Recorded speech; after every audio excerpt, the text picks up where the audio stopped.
One step to success TNPSC academy Cuddalore. நாம இப்ப இந்த காணொலியில என்ன பார்க்க போறோம் அப்படின்னா, ஜனவரி 1, 2, 3க்கான நடப்பு நிகழ்வுகள் தான் பார்க்க போறோம். ஓகேவா? 2024 ஜனவரி 1, 2, 3க்கான முக்கியமான நடப்பு நிகழ்வுகள் வந்து நம்ம பார்க்க போறோம். ஓகேவா? இதுல இருக்கக்கூடிய நடப்பு நிகழ்வுகள் கண்டிப்பா வந்து பாத்தீங்க அப்படின்னா எக்ஸாம்ல பிரதிபலிக்கும். அப்ப முதல்ல நம்ம பார்க்கக்கூடிய ரொம்ப முக்கியமான கரண்ட் அஃபேர்ஸ் எது அப்படின்னா 16வது நிதி ஆணையம். ஓகேவா? முதல்ல நிதி ஆணையம் அப்படின்னா என்னன்னு தெரிஞ்சுக்கோங்க. நிதி ஆணையம் எடுத்துக்கிட்டோம் அப்படின்னா அது மத்திய அரசு பிளஸ் வந்து பாத்தீங்க அப்படின்னா மாநில அரசு. ஓகேவா? இது ரெண்டுத்துக்கும் இடையில நிதியை பகிர்ந்து கொடுக்கக்கூடிய வேலையை செய்யக்கூடிய ஒரு முக்கியமான அரசியலமைப்பில் கொடுக்கப்பட்ட ஒரு அமைப்பு தான் எது அப்படின்னா நிதி ஆணையம். ஓகேவா? இப்ப நிதி ஆணையம் எடுத்துக்கிட்டோம் அப்படின்னா ஆர்டிகல் 280 பயன்படுத்தி ஒவ்வொரு 5 ஆண்டுக்கு ஒரு முறை வந்து பாத்தீங்க அப்படின்னா குடியரசுத் தலைவர் நிதி ஆணையத்தை அமைப்பாரு. இப்போ நம்ம நிதி ஆணையத்தை பத்தி எல்லாமே வந்து பாத்தீங்க அப்படின்னா பாலிட்டியில பார்ப்போம். பட் இங்க வந்து பாத்தீங்க அப்படின்னா ரொம்ப மேலோட்டமா என்ன விஷயம் அப்படின்னு தெரிஞ்சுக்கோங்க. இப்ப நிதி ஆணையம் எடுத்துக்கிட்டீங்கன்னா எதுக்காக, அதனுடைய நோக்கம் என்னன்னு பார்த்தோம்னா மத்திய மாநில அரசுகளுக்கு இடையில வரக்கூடிய வருவாயை பகிர்ந்து கொடுக்கிறது. ஓகேவா? அதுதான் அதனுடைய முக்கியமான நோக்கம். இப்ப நம்ம 16வது நிதி ஆணையத்தை பத்தி ஏன் பார்க்கிறோம் அப்படின்னா மத்திய அரசால் இந்த நிதி ஆணையம் அமைக்கப்பட்டிருக்கு. ஓகேவா? அதனுடைய தலைவர் யாருன்னு பாத்தீங்கன்னா டாக்டர் அரவிந்த் பனகாரியா. ஓகேவா? இதனுடைய செயலாளர் யார் அப்படின்னா ரித்திக் ரஞ்சன் பாண்டே ஐஏஎஸ் அவர்கள் செயலாளராக நியமிக்கப்பட்டிருக்காரு. அப்போ ஒரு நிதி ஆணையம் எடுத்துக்கிட்டீங்க அப்படின்னா ஒரு தலைவர் 4 உறுப்பினர்களை வந்து பாத்தீங்க அப்படின்னா கொண்டு இருக்கும். ஓகேவா?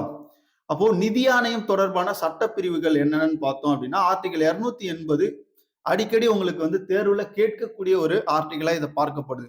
ஓகேவா?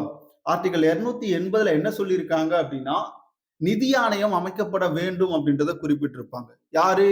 குடியரசுத் தலைவர் ஒவ்வொரு 5 ஆண்டுக்கு ஒரு முறை நிதி ஆணையத்தை அமைக்கணும் அப்படின்னு சொல்லக்கூடிய ஆர்டிகல் இது ஆர்டிகல் 280. ஓகே. நிதி ஆணையத்தின் பரிந்துரை பற்றி குறிப்பிடக்கூடிய சரத்து எது அப்படின்னா ஆர்டிகல் 281.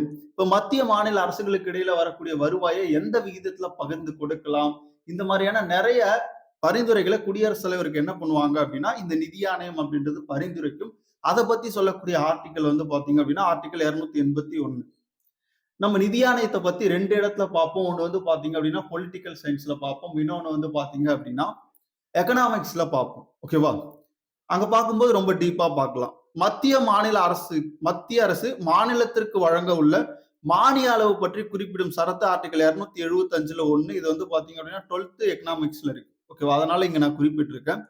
மத்திய அரசு மாநிலத்திற்கு வழங்க உள்ள மானிய அளவு பற்றி குறிப்பிடக்கூடிய சரத்து எது அப்படின்னா ஆர்டிகல் 275ல 1. இந்த 3 ஆர்டிகல் ரொம்ப முக்கியமானது நிதி ஆணையம் தொடர்பான ஆர்டிகல். ஓகே. அடுத்தது நிதி ஆணையத்துல குடியரசுத் தலைவருடைய பங்கு பார்த்தோம் அப்படின்னா நிதி ஆணையத்தை அமைப்பவர் யாருன்னு கேட்பாங்க. குடியரசுத் தலைவர் ஆர்டிகல் 280 பயன்படுத்தி என்ன பண்ணுவாரு? நிதி ஆணையத்தை அமைப்பாரு. ஓகேவா? அதே மாதிரி நிதி ஆணையம் அறிக்கையை யாருக்கிட்ட சமர்ப்பிக்கும் அப்படின்னா குடியரசுத் தலைவர்கிட்ட சமர்ப்பிக்கும். ஓகேவா? நிதி ஆணையத்தை அமைக்கக்கூடிய பொறுப்பு யாருக்கு இருக்கு? குடியரசுத் தலைவருக்கு இருக்கு. அப்ப அறிக்கையை யாருக்கிட்ட கொடுப்பாங்க அப்படின்னா குடியரசுத் தலைவர்கிட்ட கொடுப்பாங்க. அப்ப இந்த குடியரசுத் தலைவர் தான் என்ன பண்ணுவாரு அப்படின்னா நிதி ஆணையம் கொடுக்கக்கூடிய அறிக்கையை நாடாளுமன்றத்துல சமர்ப்பிப்பார். ஓகேவா? அப்ப குடியரசுத் தலைவர் என்ன பண்ணுவார்? இந்த அறிக்கையை நாடாளுமன்றத்துல சமர்ப்பிப்பார். ஓகேவா? இதுதான் நிதி ஆணையத்துக்கும் குடியரசுத் தலைவருக்கும் இருக்கக்கூடிய உறவு. ஓகே. முதல் நிதி ஆணையம் எப்போ சார் அமைக்கப்பட்டது அப்படின்னா 1951. ஒரு கூடுதல் தகவலா நம்ம பார்த்துக்கலாம். அப்ப நிதி ஆணையங்கள் சட்டம் அப்படின்ற ஒரு சட்டம் 1951ல கொண்டு வராங்க. அதன் அடிப்படையில கேசி நியோகி அப்படின்றவர் முதல் நிதி ஆணையத்தினுடைய தலைவராக நியமிக்கப்பட்டு முதல் நிதி ஆணையம் அப்படின்றது அமைக்கப்படுது. ஓகேவா? ஓகே. இதனுடைய அமைப்பு பார்த்தோம். ஒரு தலைவர் 4 உறுப்பினர்களை கொண்டதுதான் இது நிதி ஆணையம். ஓகேவா? ஓகே. அடுத்தது இப்போ 16வது நிதி ஆணையம் இருக்குல்ல. ஓகேவா? இந்த 16வது நிதி ஆணையம் எதை வந்து போக்கஸ் பண்ணுது? Area of focus. ஓகேவா? அப்போ 16வது நிதி ஆணையத்தினுடைய முக்கியமான செயல்பாடுகளா இந்த நிதி ஆணையத்துக்கு வழங்கப்பட்டிருக்கிறது என்னென்ன அப்படின்னு பார்த்தோம் அப்படின்னா முதல்ல மத்திய மாநிலங்களுக்கு இடையான வருவாயை பகிர்தல். ஓகேவா? இது எல்லா நிதி ஆணையமும் செய்யக்கூடிய விஷயங்க. மத்திய மாநிலங்களுக்கு இடையான வருவாயை பகிர்தல். ஓகேவா? 2வது இப்போ இதான் ரொம்ப முக்கியமானது. மாநிலத்தில் உள்ள பஞ்சாயத்துக்கள் மற்றும் நகராட்சிகள் போன்ற உள்ளாட்சி அமைப்புகளுக்கு மாநில நிதியை உயர்த்துவதற்கான நடவடிக்கை. ஓகேவா? மத்திய அரசு வந்து உள்ளாட்சி ஃபண்ட் அப்படின்ற ஒரு ஃபண்ட் வந்து கொடுப்பாங்க மாநிலங்களுக்கு. இத இந்த மாநிலங்களுக்கு கொடுக்கக்கூடிய இந்த ஃபண்டோட மதிப்பை வந்து அதிகப்படுத்துறது. இன்னொரு விஷயம், இந்த உள்ளாட்சி அமைப்புகள் வந்து பாத்தீங்க அப்படின்னா இந்த ஃபண்டை உயர்த்துறதுக்கு என்னெல்லாம் உள்ளாட்சியில பண்ணலாம், இந்த மாதிரி ஐடியாஸ்லாம் வந்து பாத்தீங்க அப்படின்னா கொடுக்கணும் அப்படின்றது இந்த 16வது நிதி ஆணையத்துல குறிப்பிட்டிருக்காங்க. ரொம்ப முக்கியமானது, அடிக்கடி இப்ப பேரிடர் ஏற்படுதா? ஓகேவா? அப்ப பேரிடர் மேலாண்மை சட்டம் எப்ப இயற்றப்பட்டது அப்படின்னா 2005. அப்ப இந்த பேரிடர் மேலாண்மை சட்டத்தின்படி பேரிடர் மேலாண்மை நிதி, ஓகேவா, அந்த நிதி ஏற்பாடுகளை மறு ஆய்வு செய்யவும் மேம்படுத்துவதற்கான பரிந்துரையை வழங்கும். ஓகேவா? இது வந்து மாநில அளவுலயும் பேரிடர் நிதி அப்படின்றது இருக்கு, மத்திய அரசிலும் பேரிடர் நிதி அப்படின்றது இருக்கு. அப்ப இந்த நிதியை பாதிக்கப்படக்கூடிய மாநிலங்களுக்கு எந்த விகிதத்துல பகிர்ந்து கொடுக்கணும், இன்னும் கூடுதலா எப்படி நிதியை கொடுக்கணும், அதே மாதிரி மாநில அரசுகள் இந்த நிதியை வந்து எப்படி அதிகப்படுத்தணும், இந்த விஷயம் எல்லாத்தையும் யார் சொல்லுவா? நம்முடைய 16வது நிதி ஆணையம் சொல்ல போகுது. ஓகேவா? ஓகே. அறிக்கையை எப்ப சார் சமர்ப்பிக்க சொல்லியிருக்காங்க அப்படின்னா 2025 அக்டோபர் 31ல இந்த ஆணையத்தினுடைய அறிக்கையை மத்திய அரசு வந்து சமர்ப்பிக்க சொல்லியிருக்காங்க. ஓகேவா? அப்ப இந்த ஆணையம் எது வரைக்கும் செயல்படும் அப்படின்னா இதனுடைய காலம் 2026 ஏப்ரல் 1 வரைக்கும் 16வது நிதி ஆணையம் அப்படின்றது செயல்படும். ஓகேவா? அதெல்லாம் ரொம்ப முக்கியமானது. ஓகே. அடுத்தது, ஓகே, நிதி ஆணையத்தை பத்தி இப்போ கரண்ட் அஃபேர்ஸ்ல நமக்கு என்ன தேவை அதை மட்டும் தான் பார்த்தோம். ஓகேவா? அதுக்கப்புறம் எக்ஸ்போசாட் சேட்டலைட் 2024, ஓகேவா, எக்ஸ்ரே போலரிமீட்டர் சேட்டலைட், ஓகேவா, எக்ஸ்போசாட் அப்படின்னு சொல்லுவாங்க. இந்த சேட்டலைட் வந்து என்ன பண்ணிருக்காங்க அப்படின்னா ஜனவரி 1ல வந்து பாத்தீங்க அப்படின்னா ஏவி இருக்காங்க. ஓகேவா? இந்த ராக்கெட்டோடைய முழுமையான விளக்கம் என்ன அப்படின்னா எக்ஸ்ரே போலரே சேட்டலைட் அப்படின்றது தான் எக்ஸ்போசாட் அப்படின்னு சொல்றாங்க. ஓகேவா? இது எந்த வாகனத்தின் மூலம் இயக்கப்பட்டது அப்படின்னு பாத்தீங்கன்னா PSLV C-58. ஓகேவா? PSLV C-58 ராக்கெட் மூலம் என்ன பண்ணிருக்காங்க அப்படின்னா 1/1/2024ல எங்க இருந்து ஏவி இருக்காங்க அப்படின்னா ஸ்ரீஹரிகோட்டாவில் சதீஷ் தவான் விண்வெளி மையத்துல இருந்து என்ன பண்ணிருக்காங்க அப்படின்னா இந்த எக்ஸ்போசாட் அப்படின்றது ஏவி இருக்காங்க. ரொம்ப முக்கியமான செயற்கைக்கோள். காரணம் என்ன அப்படின்னா 2024 ஏவப்பட்ட முதல் செயற்கைக்கோளா பார்க்கப்படுது. மற்றொரு விஷயம் என்ன அப்படின்னா இது சக்சஸ் ஆயிருக்கு. ஓகேவா? அப்ப அதுவும் வந்து பாத்தீங்கன்னா ரொம்ப முக்கியமானது. இதை பத்தி பார்ப்போம். இப்ப இந்த எக்ஸ்போசாட் இருக்குல்ல, இதோடைய நோக்கங்கள் என்னென்ன அப்படின்னு பாத்தீங்கன்னா கருந்துளை, ஓகேவா, பிளாக் ஹோல் பத்தியும் நியூட்ரான் விண்மீன் பற்றிய ஆய்வு. ஓகேவா? நியூட்ரான் விண்மீன் பற்றிய ஆய்வு அப்படின்னு பார்க்கும்போது இறந்த நட்சத்திரங்களை பற்றிய ஆய்வுகள்லாம் இது மேற்கொள்ள போது. இதுதான் இதனுடைய முக்கியமான நோக்கம். ஓகேவா? இப்ப இந்த கருந்தலை பற்றிய ஆய்வுகளை அமெரிக்கா மேற்கொண்டிருக்காங்க. அதுக்கப்புறம் வந்து பாத்தீங்க அப்படின்னா ஒரு நாடு வந்து ரொம்ப டீப்பா பண்ண போகுது அப்படின்னா அது நம்மளுடைய நாடு தான். ஓகேவா? ஆனா இது வந்து பாத்தீங்க அப்படின்னா லோ எர்த் ஆர்பிட்ல தான் வந்து பாத்தீங்க அப்படின்னா இந்த சேட்டலைட்டை நிலைநிறுத்த போறாங்க. கிட்டத்தட்ட இங்க நம்ம பூமியில இருந்து ஒரு 500ல இருந்து ஒரு 700 கிலோமீட்டருக்குள்ளதான் இதை நிலைநிறுத்த போறாங்க. அப்ப இது என்னென்னலாம் ஆய்வு செய்யும் அப்படின்னா கருந்தலை பற்றிய ஆய்வுகளை மேற்கொள்ள போது, நியூட்ரான் விண்மீன் பற்றிய ஆய்வு மேற்கொள்ள போது, இறந்த நட்சத்திரங்களை பற்றிய ஆய்வுகளை மேற்கொள்ள போது. ஓகேவா? இது எங்க இருந்து ஏவப்பட்டது? ஏவுதளம் பார்த்தோம் அப்படின்னா ஆந்திரா ஸ்ரீஹரிகோட்டாவில் சதீஷ் தவான் விண்வெளி மையத்திலிருந்து என்ன பண்ணிருக்காங்க இந்த எக்ஸ்போசாட்டை வந்து பாத்தீங்க அப்படின்னா ஏவி இருக்காங்க. ஓகேவா? இதனுடைய நிறை எவ்வளவு பாத்தீங்க அப்படின்னா 469 கேஜி. இதோடைய ஆயுட்காலம் வந்து பாத்தீங்க அப்படின்னா 5 ஆண்டுகள் அப்படின்றத இங்க குறிப்பிட்டிருக்காங்க. இதுல 2 முக்கிய கருவி இருக்கு. ஓகேவா? அதுதான் ரொம்ப முக்கியமானது. இந்த கருவி பார்த்தோம் அப்படின்னா எக்ஸ்பெக்ட், அதுக்கப்புறம் வந்து பாத்தீங்க அப்படின்னா போலிக்ஸ். ஓகேவா? எக்ஸ்பெக்ட், அதுக்கப்புறம் வந்து பாத்தீங்கன்னா போலிக்ஸ், அதாவது எக்ஸ்ரே ஸ்பெக்ட்ரோகிராஃபி, அதுக்கப்புறம் எக்ஸ்ரே போலரிமீட்டர். ஓகேவா? இது 2 ஒரு முக்கியமான சாதனம். இந்த சாதனம் தான் என்ன பண்ண போகுது அப்படின்னா ஆய்வுகளை மேற்கொள்ள போகுது. இதுல இருக்கக்கூடிய 2 முக்கியமான சாதனம்.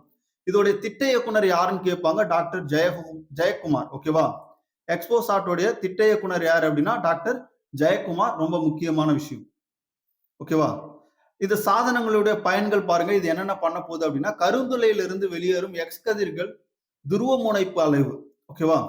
அப்போ கருந்துளையிலிருந்து வெளியேறும் அந்த எக்ஸ் கதிர் துருவ முனைப்புடைய அளவு எவ்வளவு அப்படின்றத இது கண்காணிக்கும். நியூட்ரான் விண்மீன், அதாவது இறந்த நட்சத்திரம், ஓகேவா, இதுல இருந்து வெளியாகும் கதிரியக்கத்தை வந்து பாத்தீங்க அப்படின்னா ஆய்வு செய்ய போகுது. அதுக்கப்புறம் கருந்துளை வாயுக்களின் திரள், இது என்னன்னு சொல்லுவாங்க அப்படின்னா நெபுலா அப்படின்ற வார்த்தையாலே குறிப்பிட்டுருவாங்க. அதை பத்தியான ஆய்வுகள். விண்மீன் வெடிப்பு சூப்பர் நோவா பத்தியும் வந்து பாத்தீங்க அப்படின்னா இது ஆய்வு செய்ய போகுது. ஓகேவா? இப்ப அந்த 2 கருவி தான் இந்த எல்லா விஷயத்தையும் என்ன பண்ண போகுது அப்படின்னா ஆய்வு செய்ய போகுது. இது ரொம்ப முக்கியமா சொல்லுவாங்க. அடுத்து இதோடைய சிறப்பு பார்த்தோம் அப்படின்னா 2024 இஸ்ரோவினுடைய முதல் வெற்றியா இதை பார்க்கப்படுது. இந்தியாவின் முதல் மற்றும் உலகின் 2வது போலரிமீட்டர் மிஷன். ஓகேவா? என்ன அப்படின்னா நம்ம எக்ஸ்போசாட் தான். இது ரொம்ப முக்கியமானது. ஓகே. அடுத்து பாத்தீங்க அப்படின்னா மெங்சியாங் அப்படின்னு சொல்லுவாங்க. ஓகேவா? மெங்சியாங் அப்படின்னா இது வந்து ஒரு சீன மொழி பேரு. அதுக்கு தமிழ்ல என்ன அப்படின்னா கனவு அப்படின்றது அர்த்தம். ஓகேவா? சீனா என்ன பண்ணிருக்காங்க அப்படின்னா அதிநவீன கடல் துளையிடும் கருவியை கொண்ட ஒரு கப்பலை வந்து உருவாக்கி இருக்காங்க. ஓகேவா? இந்த கப்பலுடைய எடை பாத்தீங்க அப்படின்னா 33,000 டன்னு. இதோடைய நீளம் வந்து பாத்தீங்க அப்படின்னா 180 மீட்டர். ஓகேவா? ரொம்ப முக்கியமானது இது. அடுத்தது நீனா சிங் ஐபிஎஸ், இவங்களை பத்தி நம்ம பார்க்க போறோம். மத்திய தொழில்துறை பாதுகாப்பு படை சிஐஎஸ்எஃப் உடைய முதல் பெண் தலைவர். ஓகேவா? முதல் முறையா இந்த மத்திய தொழிலகங்கள் இருக்குல்ல, குறிப்பா வந்து பாத்தீங்க அப்படின்னா இப்போ மத்திய அரசின் சார்பில் இருக்கக்கூடிய பொதுத்துறை நிறுவனங்களா இருக்கலாம், அல்லது ரயில்வே, விமான நிலையம், இது போன்ற இடங்கள்ல பாதுகாப்புக்கு நிற்கக்கூடிய அந்த பாதுகாப்பாளர்கள். ஓகேவா? அவங்களை கட்டுப்படுத்தக்கூடிய ஒரு தலைவர் பொறுப்புல இருக்கிறவங்க தான் யாரு அப்படின்னா நீனா சிங். அவங்க இப்ப நியமிக்கப்பட்டிருக்காங்க. சிஐஎஸ்எஃப் உடைய முதல் பெண் தலைவர் யார் அப்படின்னா நீனா சிங். ரொம்ப முக்கியமானது. ஓகேவா? அதுக்கப்புறம் வந்து பாத்தீங்க அப்படின்னா டெசார்ட் சைக்ளோன். ஓகேவா? பாலைவன சூறாவளி 2024 ரொம்ப முக்கியமான ஒரு பயிற்சி. ஓகேவா? இது என்ன அப்படின்னா ஒரு ராணுவ கூட்டு பயிற்சி. எந்தெந்த நாடுகளுக்கு இடையான ராணுவ கூட்டு பயிற்சின்னு பார்த்தோம் அப்படின்னா இந்தியா, ஐக்கிய அரபு எமிரேட்ஸ், இதுக்கு இடையிலான ராணுவ கூட்டு பயிற்சிக்கு பேர் என்ன அப்படின்னா டெசார்ட் சைக்ளோன், பாலைவன சூறாவளி அப்படின்னு சொல்லுவாங்க. ஓகே. இந்த பாலைவன சூறாவளி அப்படின்ற ராணுவ பயிற்சி எதுக்காக அப்படின்னா பாலைவனங்கள்ல ஊடுருவக்கூடிய அந்த ஊடுருவல்களை தடுக்கிறதுக்காக இரு நாடுகளும் என்ன பண்றாங்க அப்படின்னா இணைஞ்சு இந்த கூட்டு பயிற்சியை நடத்துறாங்க. நடைபெறக்கூடிய இடம் வந்து ராஜஸ்தான். எவ்வளவு நாட்களுக்கு நடைபெறும் அப்படின்னா ஜனவரி 2ல இருந்து 5 வரைக்கும் இது வந்து பாத்தீங்க அப்படின்னா நடக்கும். ஓகேவா? ஓகே. இதோடைய நோக்கம் பாருங்க. இதோடைய நோக்கம் என்ன அப்படின்னா பாலைவன பகுதிகளில் அச்சுறுத்தலை தடுத்தல் மற்றும் சண்டையிடுதல். ஓகேவா? பாலைவனங்கள்ல வந்து பாத்தீங்க அப்படின்னா இந்த ஊடுருவலை தடுக்கணும். இது ரொம்ப முக்கியமானது. அதுக்காக இந்த பயிற்சி அப்படின்றது நடத்தப்படுது. ஓகே. சீனாவினுடைய புதிய பாதுகாப்பு அமைச்சர் யாருன்னு கேட்பாங்க. எதுக்காக இதை பார்க்கணும் அப்படின்னா சீனாவினுடைய புதிய பாதுகாப்பு அமைச்சர் டோங் ஜூன். காரணம் என்ன அப்படின்னா இந்தியா வந்து பாத்தீங்க அப்படின்னா சீனாவோட நில எல்லையை வந்து பகிர்ந்துக்குது. ஓகேவா? அடிக்கடி நமக்கும் சீனாவுக்கும் வந்து பாத்தீங்க அப்படின்னா இந்த மோதல் போக்கு அப்படின்றது போய்கிட்டே இருக்கு. அதனால சீனாவினுடைய புதிய பாதுகாப்பு அமைச்சரா இருக்கக்கூடிய இவருடைய பேர் வந்து ரொம்ப முக்கியமானது, டோங் ஜூன். ஓகேவா? காரணம் என்ன அப்படின்னா இவங்க பாதுகாப்பு சம்பந்தமான எந்த விஷயமா இருந்தாலும் அவர் தான் முடிவு எடுப்பார். அதனால வந்து பாத்தீங்க அப்படின்னா இது ரொம்ப முக்கியமா பார்க்கப்படுது. அடுத்தது சைபர் சுவிட்சா கேந்திரா. ஓகேவா? இது ரொம்ப முக்கியமானது. இது என்ன அப்படின்னா ஒரு வலைதளங்கள். இந்த காலகட்டத்துக்கு தேவையான ஒரு வலைதளம். ஓகேவா? இது எதுக்காக அப்படின்றத பின்னாடி பார்ப்போம். முதல்ல இதை உருவாக்கிய துறை வந்து பாத்தீங்க அப்படின்னா மின்னணு மற்றும் தகவல் தொழில்நுட்ப அமைச்சகம். ஓகேவா? அதாவது சைபர் சுவிட்சா கேந்திரா அப்படின்ற வலைதளத்தை எந்த துறை உருவாக்கி இருக்கு அப்படின்னா மின்னணுவியல் மற்றும் தகவல் தொழில்நுட்பத்துறை. இதோடைய நோக்கம் என்னன்னு பாத்தீங்க அப்படின்னா நாட்டில் பாதுகாப்பான இணைய சுற்றுச்சூழலை உருவாக்குது. இங்க பாருங்க, இப்ப 3ஆம் உலகப் போர் வந்துச்சு அப்படின்னா நேரடியா ராணுவங்கள் மோதிக்கொள்வதற்கு பதிலாக சைபர் தாக்குதல் அப்படின்றது, சைபர் வார் அப்படின்றது வந்து பாத்தீங்க அப்படின்னா நடக்கும். ஓகேவா? இப்ப அந்த மாதிரி சைபர் வார்ல இருந்தும் மக்கள் வந்து பாத்தீங்க அப்படின்னா நிறைய ஆன்லைன் மோசடிகளுக்கு வந்து பாத்தீங்கன்னா உள்ளாகுறாங்க. ஓகேவா? அதுல இருந்தும் தங்களை தற்காத்துக் கொள்றதுக்காக இந்த அமைப்பு என்ன பண்ணிருக்காங்க, அதாவது மத்திய மின்னணுவியல் மற்றும் தகவல் தொழில்நுட்ப அமைச்சகம் சைபர் சுஸ்தா கேந்திரா அப்படின்ற ஒரு வலைதளத்தை கொடுத்திருக்காங்க. ஓகே. இந்த வலைதளம் என்ன சார் பண்ணும் அப்படின்னா ஆக்சுவலி இந்த வலைதளத்துல வந்து பாத்தீங்க அப்படின்னா இப்ப நீங்க ஒரு லேப்டாப் யூஸ் பண்றீங்க அப்படின்னா அதுல விண்டோஸ் வச்சு லேப்டாப் யூஸ் பண்ணுவீங்க. இது நம்ம ஒரு ஆண்ட்ராய்டு மொபைல் யூஸ் பண்றோம் அப்படின்னா அந்த ஆண்ட்ராய்டு மொபைல்ல நிறைய சாஃப்ட்வேர்ஸ் வந்து பாத்தீங்கன்னா டவுன்லோட் பண்ணி யூஸ் பண்ணிட்டு இருப்போம் பிளே ஸ்டோர்ல. இப்போ இதுல வந்து பாத்தீங்க அப்படின்னா ஆபத்து ஏற்படுத்தக்கூடிய காரணி உள்ள அந்த ஆப்லாம் இருக்கும். ஓகேவா? அதை கண்டறிஞ்சு நீக்கிறதுக்கு என்ன பண்றாங்க அப்படின்னா இப்போ லேப்டாப் மாதிரி சிஸ்டமா இருந்துச்சு அப்படின்னா அதுல 3 விதமான ஸ்கேனர், அதாவது ஆன்டி வைரஸ் ஸ்கேனர் வந்து பாத்தீங்க அப்படின்னா அதுல கொடுத்திருக்காங்க. அதாவது இந்த இணையதளத்திலே இருக்கு. ஓகேவா? இப்போ இதுல நான் கூட என்ன பண்ணிருக்கேன் அப்படின்னா கே கவச் அப்படின்னு சொல்லிட்டு என்னுடைய மொபைலுக்கு வந்து இந்த சைபர் சுஸ்தா கேந்திராவில இருந்து என்ன பண்ணிருக்கேன் அப்படின்னா ஒரு ஆப் வந்து டவுன்லோட் பண்ணி வச்சிருக்கேன். அது என்ன பண்ணுச்சு அப்படின்னா நான் ஸ்கேன் பண்ணும்போது இப்போ என்னுடைய ஆபத்து விளைவிக்கக்கூடிய சில ஆப்ஸ்லாம் இருக்கும். ஓகேவா? அது எந்த மாதிரி ஆபத்தை விளைவிக்கும் அப்படின்றதெல்லாம் அதுல குறிப்பிட்டிருக்காங்க. அதை நம்ம என்ன பண்ணிக்கலாம்? அன்இன்ஸ்டால் பண்ணிக்கலாம். ரொம்ப முக்கியமானது. அப்போ நாட்டில் பாதுகாப்பான இணைய சுற்றுச்சூழலை உருவாக்குறதுக்கு தான் இந்த இணையதளத்தினுடைய முக்கிய பொறுப்பா பார்க்கப்படுது. அடுத்து அயலக தமிழர் தினம். ஓகேவா? எப்ப கொண்டாடப்படுது அப்படின்னா, ஜனவரி 11, 12 ஆகிய தேதிகள்ல அயலக தமிழர் தினம் அப்படின்றது கொண்டாடப்படுது.